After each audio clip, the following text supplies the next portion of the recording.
I'm getting too old for this shit. Lethal Weapon. It's coming up next. That's the line. That's the line from the movie.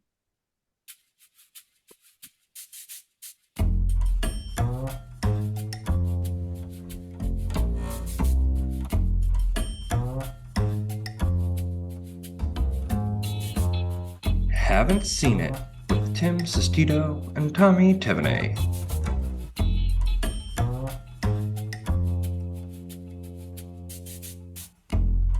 Hello, everybody. Welcome on in. Thank you all so much for listening today. This is a podcast where one of us is watching a movie for the very first time, and today that person is myself. I just never had seen Lethal Weapon, even though this is like a movie right up my alley, man. Like right up my This alley. this feels like a total Timmy movie. I mean, this is like the most 80s movie of all time, probably. It's up there at least. Oh, it's a very 80s movie. But really strong script. We'll dive more into it. Obviously, you are listening to a podcast that is about the movie Lethal Weapon, and we're going to discuss it in further detail. But Tommy, how was your Thanksgiving? Everything good? Everything good with the fam? Great with the fam. Amazing time, all that stuff. Tricky was fine, all that. And saw Knives Out over the weekend, which was fun. So we'll discuss that at a later point when Netflix really gets it up. But I Mhm. liked it. I also saw Knives Out, Glass Onion. I also liked it. We'll discuss it at a later point. That was a point of contention Tommy and I had was like, oh, should we do this? Or not real contention, but you know what? Contention. People love Yeah, podcast yeah. drama. We'll get the drama. Yeah, People love podcast drama. No, yeah, it was a we were do we want to talk about it now because we both just saw it recently, like because they did what, a 1 week theatrical which is release, insane. which is Yeah. craziness. And like I went to a Tuesday showing, and it like it was sold out. Like I had to sit front row because I got the tickets like day of, basically. And Yes. it was nuts how many people were going. I'm like, maybe that's a way to generate demand to get people in the theaters though. Yeah, I think that's what it is. A lot of people that like wanted to go, like knew that it was going to be only this week because it was the same thing with my screening. It was like nearly sold out. It was probably like the most packed screening I've been to since No Way Home came out last year. So it was just like up there with that like a little fan generation where, but it's like I don't know. I feel like Netflix is like putting money on the table. Where like they probably could make like a fuck ton at the box office of this movie if they wanted to. But again, we'll discuss this movie at a later point. But Well, we I could liked actually it. discuss the business politics of it because that's slightly interesting to me. But yeah, like in terms of the box office, but like I went and saw The Fablemans, and granted that was in like New York City, where that movie is just obviously going to have attract an New York audience City in years. theaters. Like yeah, like I could see maybe in other parts of the country that getting 15 people to go into the theater to go see it. Mhm. But like that was also another really crowded screening that I saw too, which recently, which is good. Like I'm glad to see that like there are movies that are generating interest and people going back that aren't the big that isn't No Way Home, because that was designed. It felt like that movie was almost written to get people back into movie theaters. Yeah, it's just like you don't want to look up the spoilers before this one comes out and everything. So, I mean, generally, like I've been to the movies a lot this year, and there's been some times where like I've been like one of like the only people in the theater. Like when I saw the Bob's Burgers movie, like no one else was there, and that was like a week into its schedule. So, Yeah, wait, didn't you say you saw a movie this week too in the theater and there was no, what movie was that? oh, I saw the menu over the weekend, Oh, and how was that? It looks I good. like I liked it a lot. It was really fun satire, and I when I was going into the theater, I thought I was gonna be the only person there, and of course, right when the movie started, two like a couple came in, and they sat maybe like 3 or 4 seats down from me. I was like, "Come on, are you fucking kidding me? Just like sit in a different row." But When I still, yeah, Oh no, I was saying when I went and saw Moon Age Daydream, which was the David Bowie documentary, which I knew when I did that one, I was like, yeah, no, there's gonna be like nobody going to this. And I clicked the thing, theater's wide open. yeah, Me and Ryan the Oso went. Great documentary. It should be coming out on It was an HBO documentary, so it'll definitely be on HBO Max at some point. But yeah, I went and saw Moon Age Daydream. We had the theater to ourselves until the last 10 minutes when like three random kids just like walked into the theater and sat in like the second to front row. And I was like, that's odd. That's an odd moment right yeah. there. Well, it gets to a point sometimes where like it's so annoying because like having a movie theater to yourself, I think is like one of the best things. I remember last year, Will, who's a friend of the pod, We saw Jaws on the big screen. It was like Friday. It was like 4th of July weekend, and for a reason, 3 p.m. No one else was at the theater except for me and Will. I remember at one point I got tired during the screening, so I just started No, doing you? laps. Yeah, exactly. Well, it was like post work. Like, I was like kind of in that little haze. I mean, Jaws is obviously an amazing movie, but like I just remember doing laps around the theater because like no one else was there, so I started just jogging around the theater. It's shit like that. Like you can't really do obviously when someone else is there because someone else is there will be like, "What the fuck is this guy doing right now?" Well, it's actually nice when you have a private theater because you can, like, I'm not condoning talking in a crowded theater with people, but like we were able to kind of just like pass points back and forth to each other because we Yeah, were the only people in the theater. So like it didn't matter. It was our own private screening, which is awesome. yeah, it's a great feeling. But a movie I have not seen in theaters that I would like to see in theaters is Lethal Weapon. Hi, I'm Danny Glover. And I'm Mel Gibson. Well, that's not important right now, but I want you to go and see my new hit movie, Lethal Weapon. I love this job, and everybody Wait, likes wait, me in it. it's You know, I do my a pretty hit good movie. job. Oh, well, he's in it.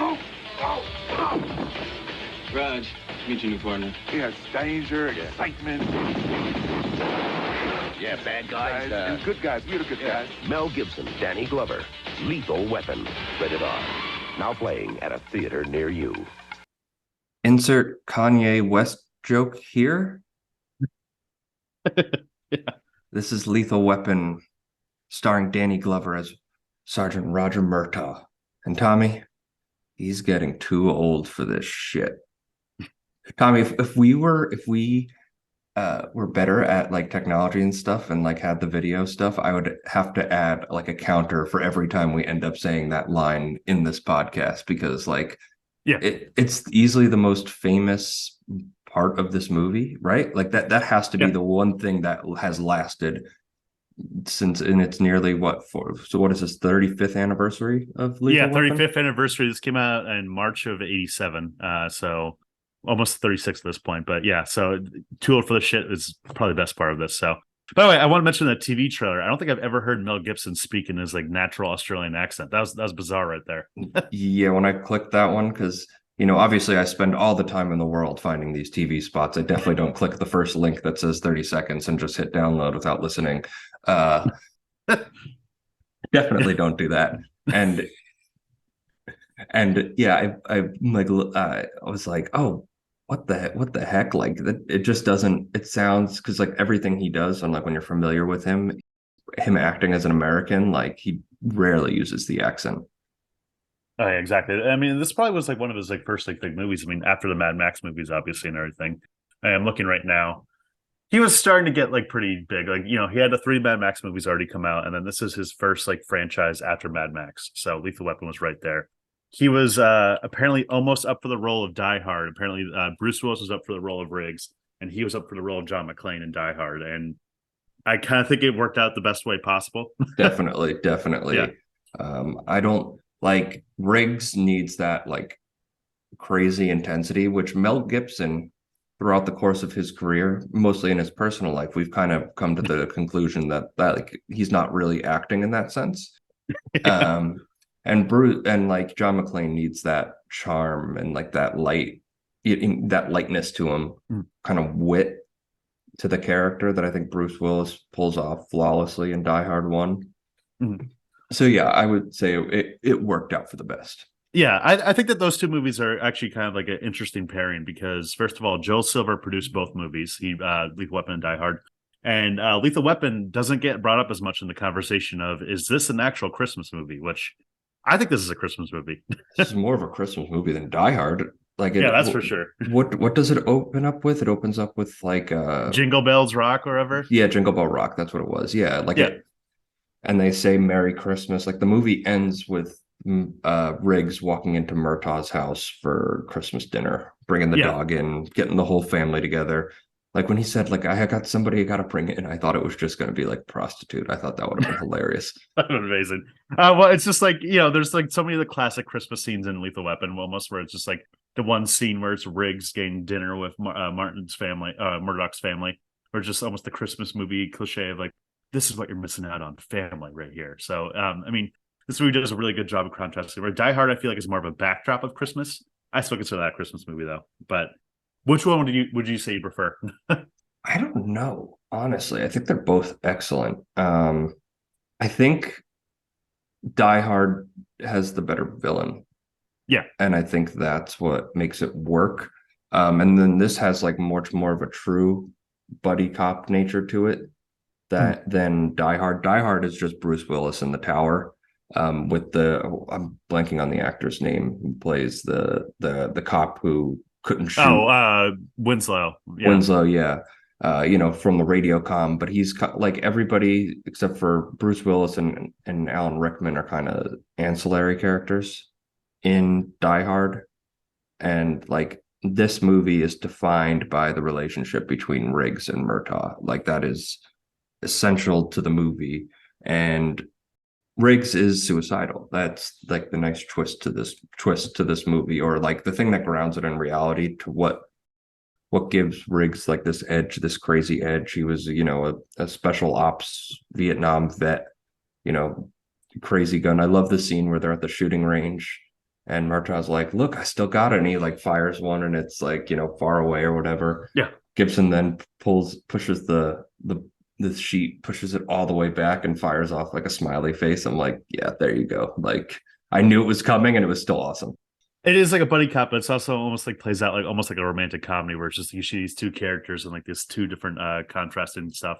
I think that's why I prefer Lethal Weapon, just because like the characters I feel like are a little bit stronger in terms of like the two heroes were more interplay, more character driven.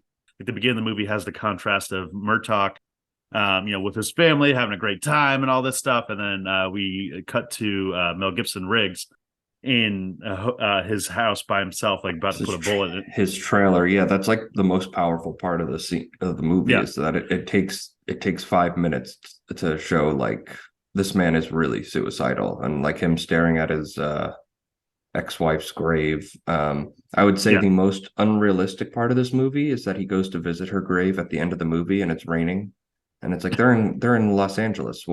It doesn't rain. It doesn't rain there. What are you talking? What's going on here? So speaking of Mel Gibson's intensity in that scene where he's like about to put the bullet in his fucking brain, apparently Mel Gibson had an actual blank in the chamber, so to make like actor fucking bullshit of like authenticity, but like he could have easily like killed himself right there, because even though it's a blank, like just having a blank like fire off in your mouth, the air pressure alone. Yeah, blank firing off in your mouth, the pressure, like it's still shrapnel going through your throat. He wouldn't be able to act again. We'll put it like that. Yeah. You can imagine like fucking Richard Donner was like, "Come on, Mel, do you really have to do this?" He's like, "No, it makes sense for the goddamn character." Yeah, I mean, maybe Mel Gibson should have given Alec Baldwin some advice on, handling guns on set. Jesus Christ. Tommy, you set me up for it. Yeah, it was right there. It was right there.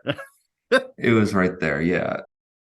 So one of the first interactions that Murtaugh and Riggs have is they have to save a man jumping off a building, and Gibson goes up there and like handcuffs himself to the guy who's claiming to jump jumps off the building with him into like the parachute. And this is the first time that you see the dynamic, because they clash at first. They really clash, Murtaugh and Riggs, because Murtaugh, he's Tommy. What is he doing? What is he? Too old for this shit. He's too old for this shit, man. He just turned 50 and he doesn't want to die. And that's what he's worried about. That's what he's worried about. And then this is like the main conflict between the characters that's going to continue throughout the movie. You want to kill yourself? Oh, for Christ. Shut up! Yes or no? You want to die? Yes or no? I got the job done. What the hell do you want? Didn't answer the question. Oh, what do you want to hear, man? Do you want to hear that sometimes I think about eating a bullet? Huh? Well, I do. I even got a special one for the occasion with a hollow point. Look, make sure it blows the back of my goddamn head out. Do the job right. Every single day I wake up and I think of a reason not to do it. Every single day. And you know why I don't do it? This is going to make you laugh. You know why I don't do it? The job. Doing the job. Now, that's the reason. You want to die? I'm not afraid of it. I ain't afraid of it. Here, take my gun. Don't nibble on the barrel. Pull the trigger. Go ahead, pal. Be my guest. Go ahead if you're serious. You shouldn't tempt me, man. Pull put it in your mouth. Bullet might go through your ear, not kill you. Yeah, under the chin. Yeah, under the chin.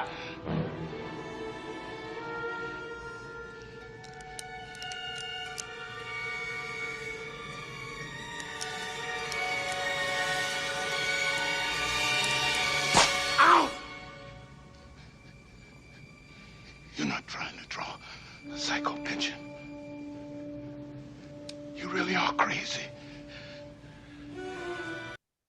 He's really crazy. Do you think Donald Glover knew how insane Mel Gibson was as a human? Danny Glover, you mean? Danny Glover. I knew it was going to happen. I knew it was going to happen, man. It was right there. Yeah, no, not Childish Gambino's not in this movie. So I mean, I think that this shows like the chemistry off them of right there. Like, that's like almost like the meet cute fight of like, if you look at this almost as a romantic comedy of them coming together, of them just the initial, just like, oh, I fuck you, oh, I hate you. And I just love how like this movie in the beginning kind of almost feels like a series of vignettes of them going on case to case. You can see why this is a TV show like 30 years later. Just because, like, you could really just have it be like case of the week of like Murtaugh and Riggs go attack this thing now. I know that's a TV show that was on it was on for like 4 seasons or something. Like it came out like relatively recently. Yeah. And maybe it's just like the TV market. I have not heard I've never met a person that's been like, yeah, I watched the Lethal Weapon TV show. I've never met a single person. It's targeted to 60-year-olds that still watch cable. I get it. But exactly. But still, I don't think anyone our generation is just like, oh, I can't wait to sit down and watch the Lethal Weapon TV show. It seems like just boomer, just fucking just like nostalgia right there. That's what they're going for. But you can see how it can work as a TV show, even though I'm sure the TV show is I mean, was it like Sean William Scott was in it, and then the actor who played Mel Gibson actually got canceled himself. So I mean, like, I guess who is that? I have to look this up, but yeah, the actor who played Mel Gibson's part, Riggs, ended up like getting kicked off the show for being like a fucking piece of shit. So I mean, I guess they did good casting right there. They were looking for a psycho, and they found one apparently. Yeah, was it Ezra Miller? No, it wasn't Ezra Miller. It was Clayne Crawford. I've never heard of him before. Never heard of the guy. And then the person who plays Murtaugh is Damon Wayans. So then they end up replacing Riggs with Sean William Scott. Yeah, he had reports of bad behavior and incidents of hostility between cast and crew on the show's set. And he was fired from the show because of that. Interesting. So, I mean, like I said, good casting for Mel Gibson. I mean, you found another piece of shit. Good job right there, Fox. But anyways, yeah, I mean, like, there's just like great, like, I could almost see like, this movie had some deleted scenes. What's his name? The director, Richard Donner. Richard Donner, when he took over, I mean, Shane Black's original script was a little bit darker, where like it showed like Vietnam flashbacks of like Murtaugh and Riggs in Vietnam and like the fucked up shit they did. And there was this one scene that they filmed that they ended up cutting, which was Riggs taking on a sniper that was shooting at kids on a playground. And Donner just saw like, this is too dark. We need to cut it a little bit. I mean, this movie tries a fine line of like, there's some fucked up shit that goes on, but still like a fun, light buddy comedy at its heart. So yeah. I think it straddles that line pretty well. And, the cut was good. I mean, you could see the darkness. Like, I mean, in the first scene when the girl jumps off the building, like contrasting that with Jingle Bell Rocks. Yeah. It's not what you're expecting to open your movie with, but it gives it like a noir feel. Like that opening is so noir. And then like the rest of the movie is not noir, even in the slightest. Yeah, exactly. That's the only really part, other than like a little tone contrasting, I guess. But like I got it from like the dark, cynical side of it, because this movie does blend the dark and the light really well, and that comes after Murtaugh and Riggs like become actual friends after Riggs is just like, yeah, your wife's cooking is trash, dude. He's like, oh, I know. I mean, there's some scenes that like feel a little bit noirish when Dan Glover Murtaugh is looking at like the porn tape of the girl who died in the beginning, which I almost wish there was a part of that scene where his wife walks down and is like, are you watching porn right now? Yeah, I thought that was coming. Like I thought that was coming. You're like, oh honey, no, I'm watching some, it's evidence, I swear. Oh god, here's the tape. Yeah, like here's the tape. I swear to God, this is just something they wanted me to do. It's like, stop watching porn. You're getting too old for this shit, Murtaugh. That's like that's the SNL skit that came out at the time when when Danny Glover hosted or something like that. It's Yeah. just the like if I was the SNL writer, that's the scene I would have done, and then All have of his everybody else cases, say I'm getting too old for this shit to him, like he can't all, say it. yeah, all of his cases end up just like having like some like porn background. It's just like Murtaugh again. You're doing this. You're getting too old for this. Yeah, well, 50, I guess you could argue is you're getting too old for pornography, I'd imagine. Yeah. Not Well, 50, so I don't know. yeah, Dan Glover was 40 though at the time. So I mean, but he still looks very old. I mean, it's funny. No, well, he was 40, but I'm saying in the movie he's 50. Yeah. So I mean, they almost went with Brian Dennehy, and Brian Dennehy, I guess, would have been more age appropriate at the time. But I feel like Murdoch rather, just Dan Glover brings that like little gravitas and little just like energy. That's great, like curmudgeon. Yeah, no, absolutely. He's got that curmudgeon, but you can tell he cares, like deep down, like he loves what he's doing. I think if I had any critique of the script, it's probably that like the beginning of the girl dying who was Murtaugh's partner in Vietnam, like daughter, like if that all feels kind of like loosely connected, that like they push, like the guy runs like a heroin import company with ex-CIA agents, which kind of based, and I'm kind of surprised the CIA and the FBI allowed this movie to be released, because like I don't think that's super fantasy, you know what I mean? Especially in like 1987, like that's like if you look that stuff into that stuff, if you're a conspiracy theorist, which I'm not really. I have my one conspiracy theory that I fully believe in. Have I ever mentioned the conspiracy theory I fully believe in on this podcast? Is I this know the I've George told it. Lucas? This is the George Lucas one. So my conspiracy theory is that the original theatrical release of Star Wars has not been released to the public since 1997. They're all the special editions, like the one you'd watch on Disney Plus is the special edition. It ruins the pacing of the movie, like, and that's really what gives that movie its biggest strength, is how well it's paced. The movie in production was known as a disaster, and like they had to fire the editor like 6 months out, and they brought 3 editors on, including one named Marcia Lucas, who was his wife. She won an Academy Award for her efforts. In 1983, they got divorced. George won Hollywood, obviously. And the conspiracy theory is that George Lucas will not release the theatrical cut of the original Star Wars to spite his ex-wife. I feel like that's almost like not even like a conspiracy at this point. I could see that kind of being a thing where it's just like okay. It's totally a thing. But I mean, it's a conspiracy theory because there's no like evidence. It's just a reliance on human nature, like observance of human nature, like the spiteful, and especially if you're a powerful man in Hollywood, like you can spite somebody like that.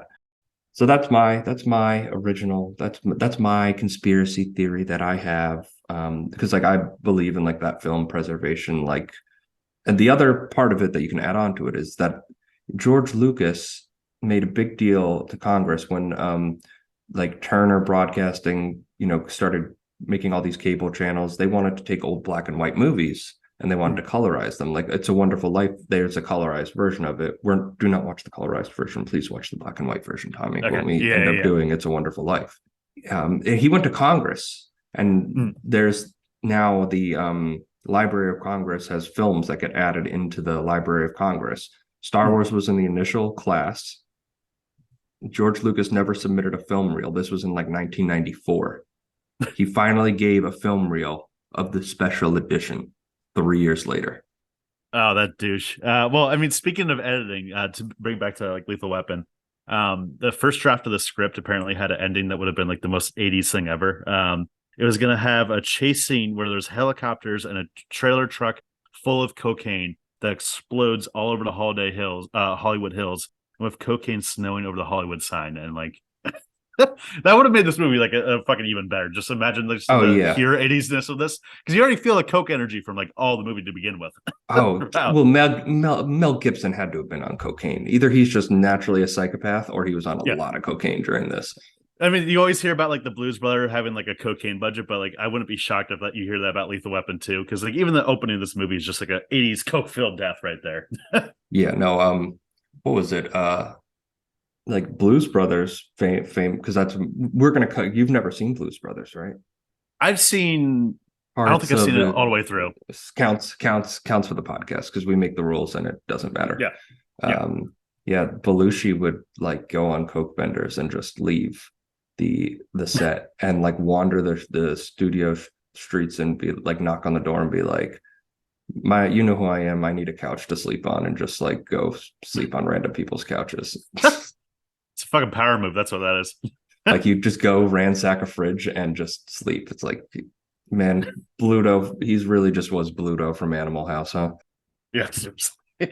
So I mean, thank God, we had the Mel Gibson of Lethal Weapon, because apparently like Christopher Reeve was up for the part, and like Christopher Reeve is too bland, I feel like, of an actor. He wouldn't have been able to play out like craziness at all. He's Superman. Like, I mean, I'm sure he could because he's a talented actor, but it's like the man's Superman. You know what I mean? Like you need that like that clean cut, wholesome, all American boy from another planet. That's Superman. Like that's not Riggs. Yeah, exactly. I mean, like Richard Donner was probably thinking like, oh, let me give back my Superman, but it's like, no. So I mean, this movie's perfectly cast because like the chemistry between Riggs and Murtaugh, I think, just bounces off the screen so much and just is infectious. Yeah, no, that's the other strength. Like I love when they go and invade one of the drug dealers' houses, and Murtaugh keeps telling Riggs, you can't kill people. You got to shoot other places, not to kill. And it's just a short little moment here. See how easy that was? Boom, still alive. Now we question him. You know why we question him? Because I got him in the leg. I didn't shoot him full of holes to try to jump off a building with him. That's no fair. The building guy lived. Or whatever. The point being, no killing. No killing, right. Yeah, right. Piece of cake. Now I'm happy. Just read him his right, and I'll stand over here being happy. He's got a gun!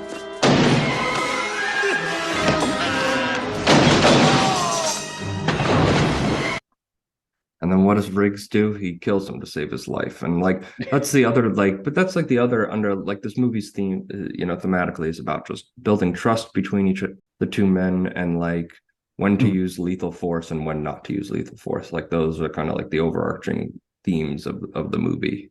And Danny Glover in the beginning like feels like he's like a condescending like dad to like Mel Gibson, where Mel Gibson's like his like teenage son, where he's like, come on now, like you're gonna do this way. Come on, like this is how you do it. Just like he's so cocky and just like, this is how you do it, Mel Gibson. Come on. And just he feels just like an overbearing parent almost. And then when the stakes rise and Murtaugh's daughter is kidnapped by these heroin dealers, including Gary Busey, who we just have not covered yet, but like this is like before he went completely out of his mind. This was pre-motorcycle accident. I mean, the thing with Gary Busey was that he had that motorcycle accident where, like, I forget the exact details, but he wasn't wearing a helmet and he got an extreme brain damage from it. So, yeah. I mean, he was an underrated. This movie really shows that he was an underrated actor before the accident happened, before he went full Busey. He has like a very intense like physicality to him in this movie that like he portrays. Like he's an intimidating figure in Lethal Weapon. Like you are scared of him. Like when you're introduced to him and the president of the heroin company like puts the lighter to his thing to test his loyalty or whatever, right? Like it's just like, okay, this is an intense, bad motherfucker who will kill you and do whatever it takes. And I think it was I think he was like the right part to be the heavy in this movie. He was honestly cast because of his physical and intimidating compared to Mel Gibson. Like what we talked about earlier, how this movie like almost had a cocaine budget. Like you could have seen that. I almost feel like the ending of the movie when just Riggs and Gary Busey are going at it. I don't even think that was just like a part of the script. I think that like Busey and Mel Gibson had a coke fight, and then they're just like, keep the cameras rolling. Come on, we gotta keep it rolling. Go. Shane go, Black go, is go. just like, or Donner's just like roll it, keep it rolling. And everyone's encouraging him like, come on. And Busey's like, you stole my coke or something like that. Apparently Donner got like them to fight more on a set because he said like, hey, like Gary Busey, Mel Gibson took the last waffle on catering, and he said the same thing to Mel Gibson. They'd be like, "Oh, you fucker!" Waffle. yeah, exactly, waffle. Is that what they say? They took the last waffle. Yeah, I mean, that's like the pure 80s-ness of this, where like the movie ends with like they could have easily just shot Gary Busey right there and be like, done, movie's over. But it's just like no, we gotta go mano a mano. Like, fuck you, man. Like, we're gonna go right here, fight it. And just the cops are like, let him fight. They got to have that macho man just duke it out. And then, of course, they end up shooting Gary Busey when he steals one of the cops' gun. And we get to finally see Mel Gibson be the Lethal Weapon. So does this movie have like the best case of using the movie's title in the Mhm. movie's dialogue, where it's just like, you're like a lethal weapon? Yeah, like, no, oh! and it's so nonchalant. It was like I was not expecting that to come at all. Like sometimes when movies usually use the name of like the title when it's not like a character's name or something like that, when it's like an actual like thing, like they're usually terrible movies because it's never introduced in a good way. It was just like, huh, you're really a lethal weapon, huh? Like it's just like nonchalant, passive dialogue. It's not like it doesn't take the moment and then the actors look at the camera, right? It's just Yeah. they say it and they move along and they never say the words lethal weapon ever again. And it's great. I mean, Shane Black's script in general, I think, is just really snappy and dialogue throughout. I love like the irony of the lines. Like, there's so many moments in the movie where it's just like Tom Atkins, who plays like the daughter who dies in the beginning, he says like, "They can't kill me," and then immediately after gets killed. And Oh yeah. like at one point, one of the villains is like, "There's no more heroes left in the world," and immediately after, Mel Gibson comes in swinging and saves the day. Yeah, it had that timing. It was kind of like wink, wink at the audience. Like Yeah. like it just has that like which I think is just like Shane Black's strength as a writer director is that he's able to keep it seriously, but kind of like wink, wink at the audience based off of like the situations where it's like you can expect what's about to happen. So he'll just have the person say it, and I think that's just like a strength, and it's just always done effectively. Like it's not because they're not like monologuing there, you know, like and then Mel Gibson comes in. It's just like a passive line, and then Mel Gibson comes in to save the day. I am a star. I'm a star, I'm a star, I'm a star. I am a big, bright, shining star.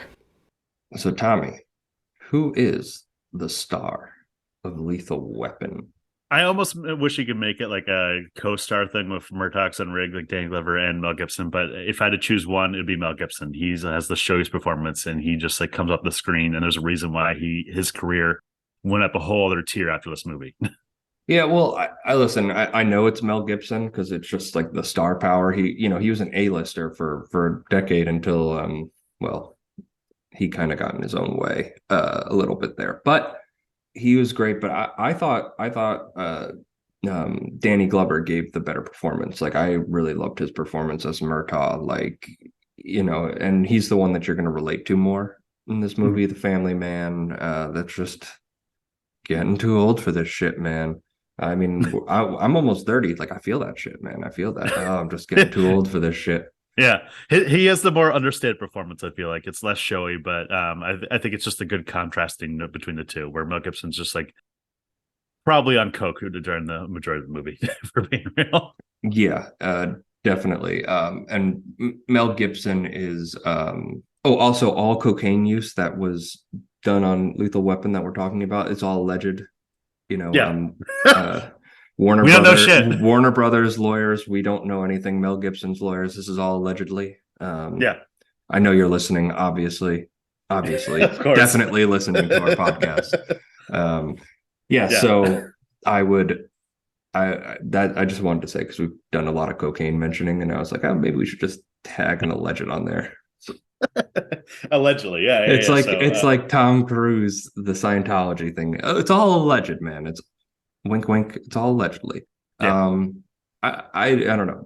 Danny Glover's great. I mean, it's a 2-horse race, but you also can't do the movie one without the other, right? Like they're a tandem. They both have to be there. They both have to be really strong performances, and they are. And it's one of the more definitive buddy cop movies of all time.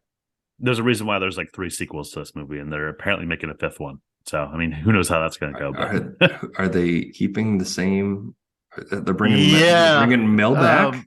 Yeah. So, well, first off, Richard Donner directed all the sequels too, which is the rare franchise where that happens. But apparently Mel is not only is he coming back, he apparently is going to direct Lethal Weapon 5. So that's the only thing that would make me want to see it, because he's actually like a pretty good director. But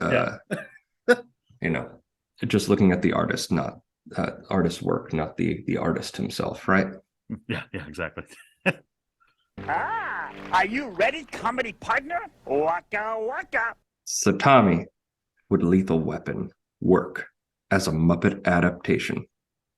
I feel like there's almost like a lane where this could work, where if you sand down like the darker edges a little bit more and just make it just more zany. Where like, would Murtaugh have to be the human, where he's just like surrounded by Muppets, and Yes, Murtaugh is constantly, and he's just saying, "I'm too old for this shit." constantly. Well, like it would be like Kermit or a Gonzo would be fucking Riggs. We're just like flaying his arms around, and Danny Glover's just like, I'm too old for this puppet shit. Yeah, that I think that's what would have to be done. Otherwise, it would, yeah. Like, would this really work? No. This is another one of those Muppet ones that I would like to see as a like 5-minute YouTube cut up of the movie with Muppets. I wouldn't want to sit and watch the whole thing with Muppets. I just don't think the tone of the movie would work that well. I was about to say, like, I would love to see a Muppet buddy comedy, but I guess that's the Happy Time Murderers, and that movie was apparently garbage. So. Yeah, I've heard that's one of the least funny movies ever created. So yeah, let's not do that. Don't do that, Disney. You know, we're here to give you good advice. When you give us a couple $1 million a year to resurrect the Muppets, we're here. Yeah. We're here. We're ready. Exactly. We're willing. I mean, you had the Haunted Mansion Muppets, which I watched this morning, and that was good. And that was only last year. So, I mean, bring that back more. We need more Muppet energy. More Muppet energy in 2023. Absolutely. Review time, Tommy. Give me your score to 5. All right. So I think this is a really fun 80s action movie. You know, I've watched this constantly throughout the years. I think it's right up there, like the pinnacle of like, you know, the best 80s action movies and best buddy cop movies. I think just the chemistry between Riggs and Murtaugh really bounces off. The script is really sharp and just fun. I'm going to go with, I think 4 out of 5 for this. So I'm going to echo your sentiments. Yeah. 4 to 5, really great character dynamics, like fun over the top kind of action, but like the characters keep you grounded into the story. So it doesn't feel too fantastical. Just, you know, this is where Mel Gibson really took off. Like, he had Mad Max and other stuff before that, but this is where he went became a true A-list star. And Danny Glover gives another fantastic performance. 4 out of 5. I'm going to have to check out the other Lethal Weapons because I've heard they're also pretty great. The second one especially is amazing. So it's right up there, around par. So yeah. So Tommy, any final thoughts? Well, thank you guys so much for listening. You can follow us on social media at CNETPod. That's on Twitter, Instagram, and TikTok. And leave us a 5-star review while you're listening to us on Apple, Spotify, wherever you get your podcast. Really helps it out. And, you know, this is our Christmas season. We are going to be covering The Holiday with Kate Winslet, Jack Black, Jude Law, and Cameron Diaz. I'm excited to see it. Never seen it. I've seen this movie so many times. I watched this briefly back in September, but and I was hooked. I was like, I gotta save this for the podcast. In September, that's so weird. Oh, just the holiday in September. Like, what? This movie's got a 1-month runtime, dude. Yeah, that's why I didn't finish it. We were watching like a friend's place. We were watching like a hotel or something like that, and I was like, okay, this is cool. Let's go get dinner.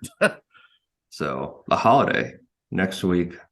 Thank you all so much for listening today. We'll see you next time.